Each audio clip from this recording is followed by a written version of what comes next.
Hola, ¿qué tal? Bienvenidos a Explora, un programa del Ministerio de Educación de la Nación. La idea es convocar a prestigiosos investigadores de la Argentina para acercarnos a los grandes temas de la ciencia contemporánea. Hoy nos vamos a dedicar a la célula.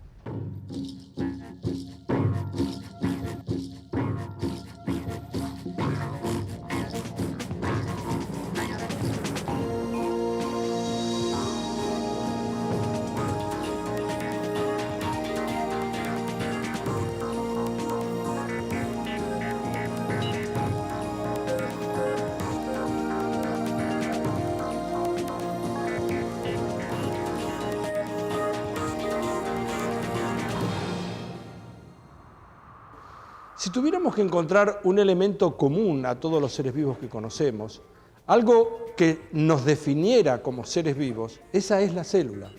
Las células se pueden ver solamente a través del microscopio, pero en realidad la célula es el elemento primordial de todos los seres vivos. Hay seres vivos que están constituidos solamente por una célula y se llaman organismos unicelulares. Y hay otros, como nosotros, que en realidad estamos constituidos por miles de millones de células, los pluricelulares. Células que están reunidas de maneras diferentes y que tienen muy distintas funciones. Hoy vamos a ver cómo funcionan estos distintos tipos de células, cómo se comunican entre sí, de qué manera se imparten las órdenes como para que una célula se divida, ejecute su función o se muera. Para conocer estas características básicas de las células, fuimos a la Facultad de Ciencias Exactas y Naturales de la Universidad de Buenos Aires y conversamos allí con el doctor Omar Coso.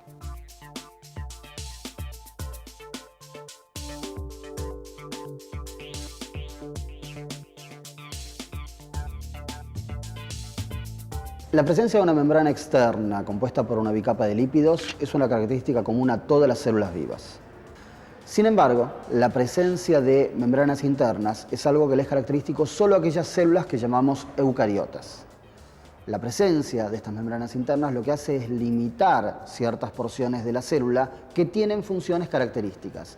Y a esas zonas limitadas de la célula con funciones características se las llama organelas.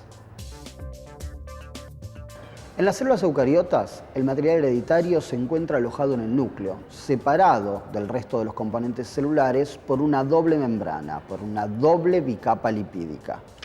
En contraste, en las células procariotas, el ADN se encuentra alojado en el mismo compartimiento que los demás componentes celulares.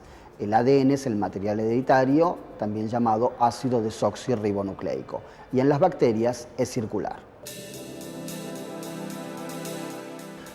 Otra característica que es exclusiva de las células eucariota es la presencia de moléculas lineales de ADN que están unidas estrechamente con ciertas proteínas llamadas histonas y forman esa estructura característica que nosotros hemos aprendido en la escuela y que se llama cromosoma. La estructura de los genes también presenta importantes diferencias entre los organismos procariotas y eucariotas. Mientras que la gran mayoría de los organismos que reconocemos en la Tierra como plantas y animales es eucariota, también existen eucariotas unicelulares, y estos están representados mayormente por las levaduras y los protozoos.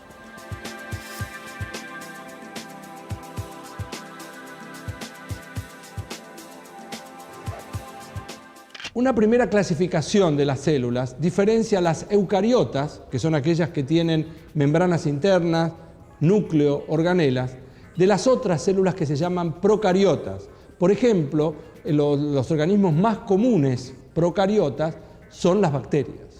Tomemos por caso la Escherichia coli, que vive en nuestro intestino y que nos permite obtener distintas vitaminas que son esenciales para el funcionamiento normal.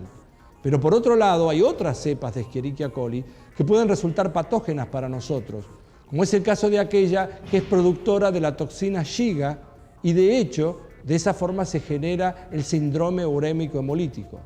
Lamentablemente nuestro país es el primero en la cantidad de casos de síndrome urémico hemolítico. Por eso fuimos a conversar con la doctora Marina Palermo, que trabaja en la Academia Nacional de Medicina. Ella nos va a hablar de las características principales de esta enfermedad y además cómo podemos hacer para prevenirla.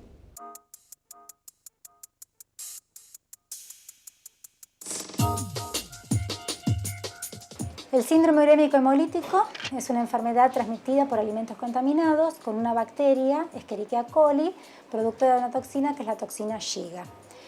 Los más afectados son los niños menores de 5 años y los signos más importantes son primero una diarrea con sangre y luego le siguen otros signos que pueden ser desde vómito, palidez, pequeñas manchitas rojas en la piel, dificultad o poca cantidad de orina, irritabilidad, convulsiones. La bacteria Escherichia coli, productora de toxina Shiga, que es la que produce la enfermedad, el síndrome urémico hemolítico, se diferencia de las Escherichia coli que normalmente habitan nuestro intestino, justamente en que tiene una serie de proteínas que le permite alterar profundamente la capacidad funcional o la actividad del intestino y producir la toxina que a través de un pequeño poro que forma en el epitelio intestinal alcanza a la sangre. Una vez que consumimos el alimento contaminado, la bacteria alcanza el intestino, borra las vellosidades del epitelio intestinal, se ancla sobre las células formando un poro a través del cual le inyecta las distintas proteínas tóxicas, algunas que van a producir la diarrea y otras que son la toxina Shiga, que llega al torrente sanguíneo y desde la sangre alcanza los tejidos blancos que son riñón y sistema nervioso. Estos tejidos son afectados fundamentalmente porque tienen receptores que son estructuras capaces de reconocer y permitir que la toxina entre a las células y produzca la muerte de esa célula. El síndrome urémico hemolítico es una enfermedad que no tiene tratamiento, que en su etapa aguda puede producir la muerte en un 3 a 5% de los casos y los que continúan vivos, el 60% va a tener una recuperación normal a largo plazo, pero el 30% de chicos queda con secuelas de distinto grado, que pueden ser secuelas neurológicas o secuelas renales, o sea, mal funcionamiento renal de por vida, teniendo que terminar incluso en un trasplante renal.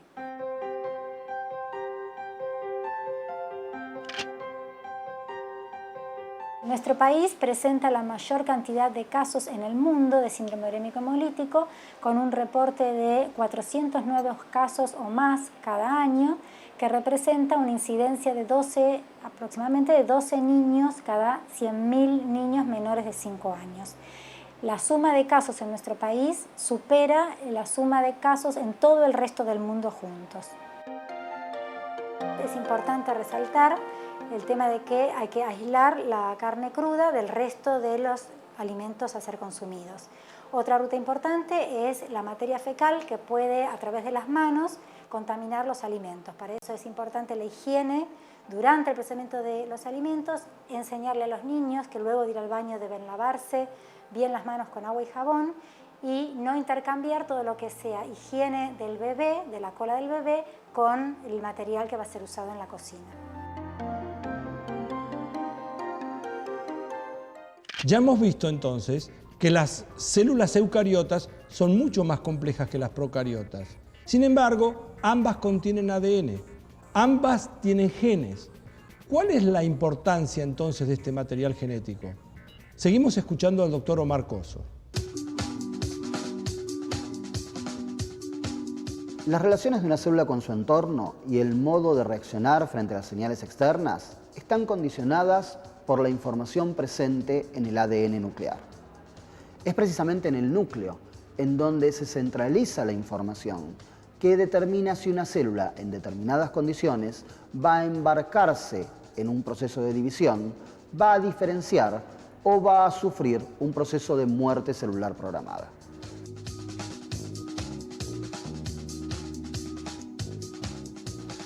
En el núcleo, la información presente en los genes, ADN, es transferida a otro ácido nucleico, llamado ácido ribonucleico, o ARN. Ese proceso se llama transcripción. El ARN sintetizado sale al citoplasma, se encuentra con unas estructuras características llamadas ribosomas y se procede a la síntesis de proteínas. Este proceso se llama traducción. El flujo unidireccional de la información del ADN pasa al ARN y del ARN pasa a proteínas, es lo que constituye lo que nosotros llamamos el dogma central de la biología molecular. En un determinado momento de la vida de una célula, no todos sus genes están siendo transcriptos y traducidos. Cuando un gen está sufriendo esos procesos, decimos que ese gen se está expresando.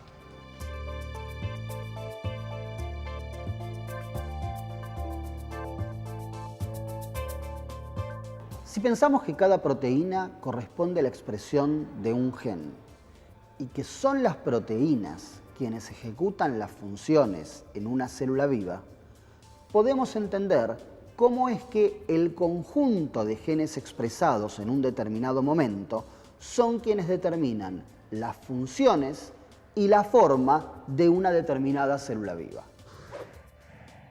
Pero si el ADN está en el núcleo y las proteínas se sintetizan en el citoplasma, ¿cómo se lleva a cabo este proceso? ¿Cómo saben las proteínas si se tienen que quedar en la célula o si tienen que ser exportadas a otros tejidos o a otras zonas del organismo? Para eso fuimos a conversar con el doctor Alberto Kornblit. La información genética está contenida en el ADN que se encuentra en el núcleo de las células, en este caso células eucariotas, porque las células procariotas no tienen núcleo. Esa información, para ser expresada, tiene que ser primeramente copiada en otra molécula de ácido nucleico llamada ARN mensajero. La fabricación de ARN mensajero se llama transcripción y es llevada a cabo por una serie de enzimas y proteínas muy complejas. Una vez fabricado el ARN mensajero en las células eucariotas, tiene que salir del núcleo y lo hace a través de poros que se encuentran en la membrana nuclear. Ya en el citoplasma, el ARN mensajero se dirige para encontrarse con unas partículas llamadas ribosomas, que son las encargadas de fabricar las proteínas correspondientes.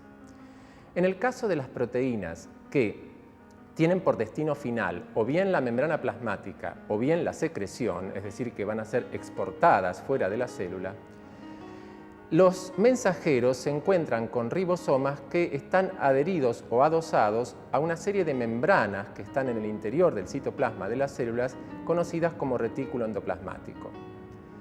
El mensajero que se traduce en los ribosomas adosados al retículo fabrica una proteína que va a ser atravesar la membrana del retículo, fenómeno que se conoce como translocación, para ubicarse en un compartimento del retículo que se conoce como lumen o luz del retículo. De allí, del lumen del retículo, la proteína sigue un camino por el cual va a ir pasando por distintas vesículas que tiene la célula eucariota, incluyendo el aparato de Golgi, y más tardíamente a vesículas que se fusionan con la membrana plasmática y descargan el contenido de la proteína fabricada al exterior. Durante todo este tránsito o camino proteico, hay una serie de modificaciones que sufren las proteínas. Quizás la más importante es el plegamiento, porque una proteína para cumplir su función debe plegarse en el espacio correctamente. Y otra modificación importante que sufren ciertas proteínas de secreción y de membrana es el agregado de azúcares que ocurre en el retículo endoplasmático y que forma finalmente un complejo de proteína con azúcar conocido como glicoproteína. Este proceso de secreción, desde el ribosoma adosado al retículo endoplasmático hasta la vesícula que se fusiona con la membrana plasmática y descarga su contenido afuera, no solamente está regulado, sino que es muy importante para el funcionamiento de todo el organismo pluricelular. En particular, por ejemplo, es lo que permite que nuestras células del páncreas fabriquen la proteína insulina, que es una hormona que para cumplir su función regulatoria debe ser secretada fuera de las células del páncreas y viajar por la sangre a los distintos tejidos del organismo. Es decir, que los sistemas de síntesis de proteínas no solamente permiten ubicarlas en el lugar apropiado dentro de cada célula, sino también mandarlas al exterior para que cumplan otras funciones en distintas partes del cuerpo. Pensemos las cosas desde el principio. Los organismos generados por reproducción sexual tienen en su núcleo dos juegos de información genética, uno aportado por la madre y otro aportado por el padre. El óvulo fecundado es la primera célula en la cual queda reunida toda la información. De hecho, es propia, es característica y es exclusiva de este individuo, que queda constituido desde ese momento, desde la fecundación. A partir de esta única célula, llamada cigoto, y sucesivas divisiones se genera un organismo pluricelular.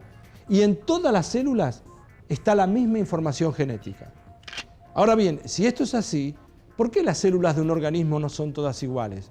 ¿Por qué no tienen todas la misma forma, cumplen la misma función? En definitiva, ¿por qué un organismo pluricelular no es una masa de células idénticas? Para eso fuimos a consultar al doctor Omar Cosso. No todos los genes de una célula se expresan a la vez. Algunos se expresan en determinadas etapas del desarrollo y otras en otras.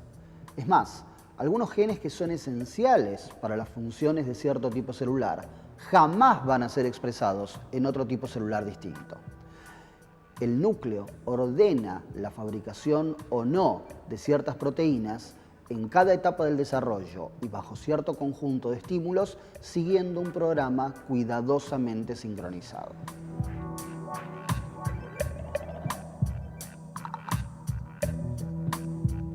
Los mecanismos moleculares que guían ese desarrollo surgieron del proceso de selección operado durante millones de años de evolución.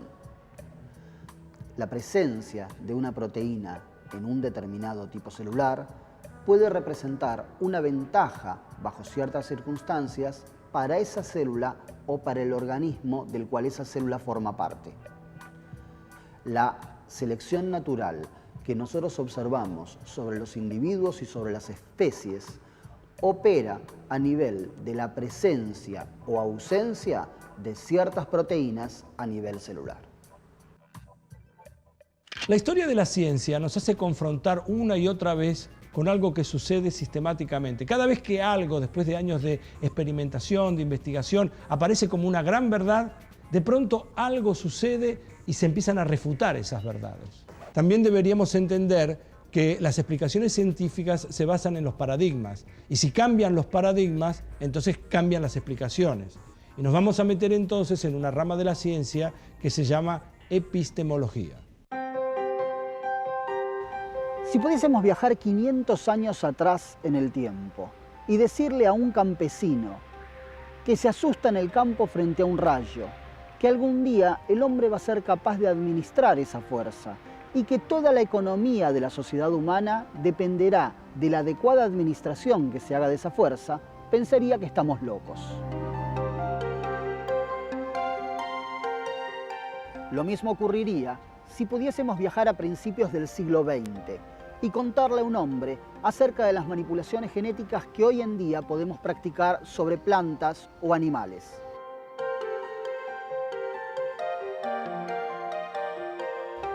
Estas reflexiones podrían causarnos asombro, más aún si pensamos cuántas cosas podrían ser conocimiento corriente para un hipotético visitante del futuro y que nosotros ignoramos hoy. Es que el cuerpo del conocimiento cambia a medida que pasa el tiempo. Día a día, los científicos en diversos lugares del mundo practican experimentos, obtienen resultados y los cotejan con el marco lógico de lo aprendido hasta la fecha. Sacan sus conclusiones y a partir de ahí esas nuevas evidencias pasan a formar parte del conocimiento, que seguramente será modificado por las evidencias experimentales que obtengan quienes actualmente nos están mirando. En el próximo bloque vamos a conocer cómo hacen las células para comunicarse entre sí y de hecho qué aplicaciones concretas se pueden aprovechar del conocimiento de este mecanismo.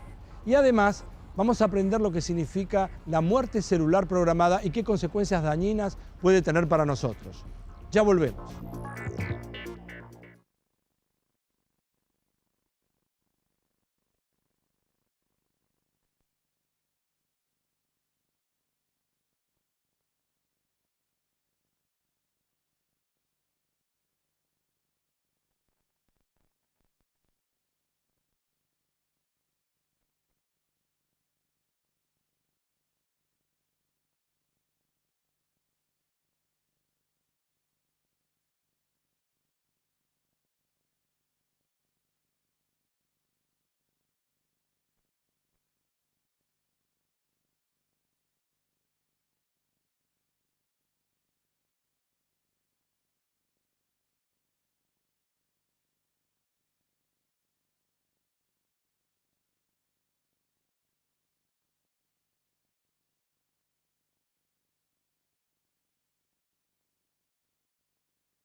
Gracias a esta comunicación que existe entre las células, los organismos pueden mantener su funcionalidad como si fueran entidades autónomas.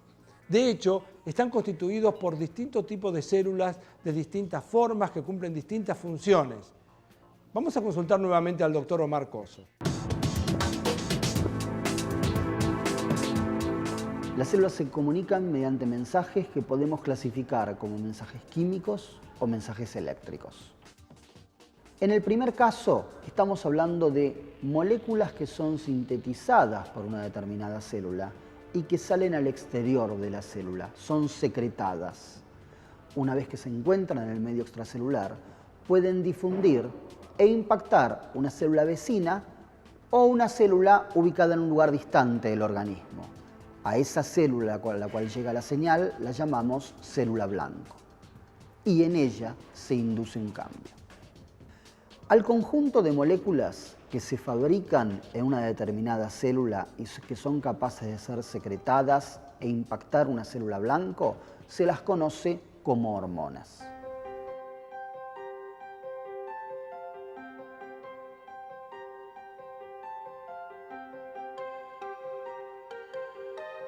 El segundo tipo de señalización se produce en las neuronas del sistema nervioso y consiste en una despolarización de la membrana plasmática que transmite el impulso eléctrico. Más precisamente, hablamos de la membrana plasmática de prolongaciones del cuerpo celular llamadas axones y dendritas, y que son las que comunican un cuerpo celular con otro distante. Las células responden a señales externas cambiando su bioquímica y también su forma. Las señales externas pueden ser señales de diferente naturaleza, incluyendo la luz.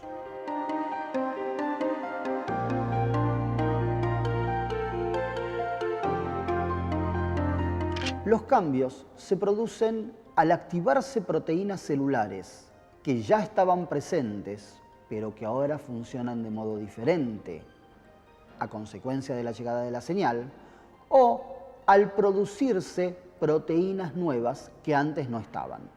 En este último caso es cuando decimos que se ha encendido la expresión de algún gen, por lo tanto se ha cambiado el patrón de expresión génica. ¿Cómo es que la señal externa llega hasta el núcleo donde se alojan los genes? ¿Cómo es que los genes del núcleo responden a las señales provenientes del exterior de la célula? Eso ocurre gracias a la existencia de dos elementos, básicamente. Primero, moléculas receptoras ubicadas en la membrana plasmática de la célula, que son tan importantes para la señal como la hormona misma. Así como para recibir una señal de radio, es importante la antena que tengan nuestros receptores. El segundo conjunto de elementos importante consiste en una colección de proteínas presentes en el citoplasma celular que funcionan de modo diferente si la molécula receptora ha recibido la señal o no. Ese conjunto de moléculas citoplásmicas se conocen como sistemas transductores de las señales. Como en una carrera de postas en la cual el testimonio pasa de un corredor a otro, la información pasa de una proteína presente en el sistema transductor de señales a otra de modo unidireccional. El mecanismo sería análogo al juego escolar de pasala y que no vuelva, en la cual un chico le pega un golpe al precedente en la fila, induciendo a que éste le pegue un golpe al de adelante y así sucesivamente.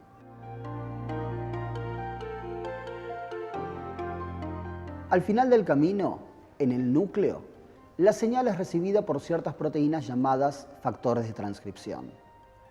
Estos se pegan a las zonas promotoras de algunos genes, encendiéndolos o apagándolos. Esto trae como consecuencia que se expresen proteínas nuevas o dejen de expresarse proteínas preexistentes.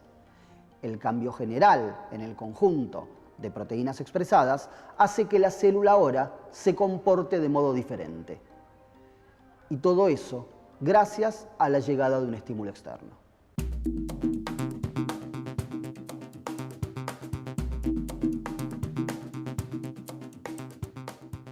Una célula puede permanecer quiescente, en reposo, dividir o proliferarse, diferenciarse o morir, de acuerdo a las señales que recibe de su entorno. Cualquiera de esos destinos que la célula adopte, eso involucra casi siempre un cambio en el patrón de expresión de sus genes. Si bien estudiamos las señales que las células reciben y procesan de a una, es bueno que sepamos que cualesquiera de los destinos que mencionamos antes la célula vaya a adoptar, eso resulta no de la llegada de una sola señal, sino de la llegada de un grupo de señales que la célula se encarga de integrar. Las tendencias actuales de investigación no nos hablan entonces de transducción de una señal, sino de integración de las señales recibidas.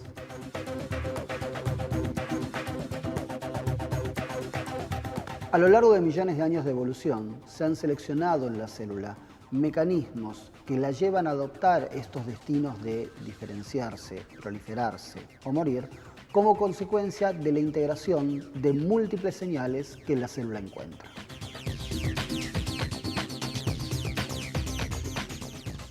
El cáncer aparece cuando se desregulan funciones que son normales en células sanas. Ahora, la pregunta es, ¿el cáncer es una enfermedad genética o no? Para eso fuimos a consultar al doctor Daniel Alonso de la Universidad Nacional de Quilmes.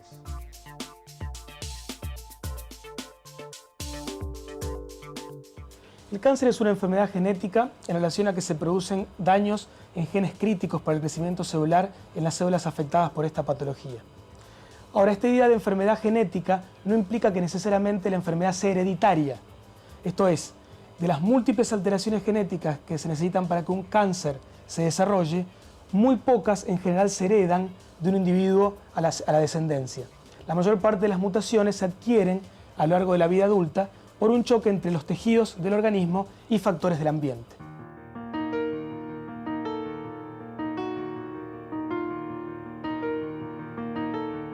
El cáncer es una enfermedad causada por alteraciones genéticas en las células que hacen que se destruyan los efectores de las señales celulares, de tal manera que el tumor, las células tumorales, se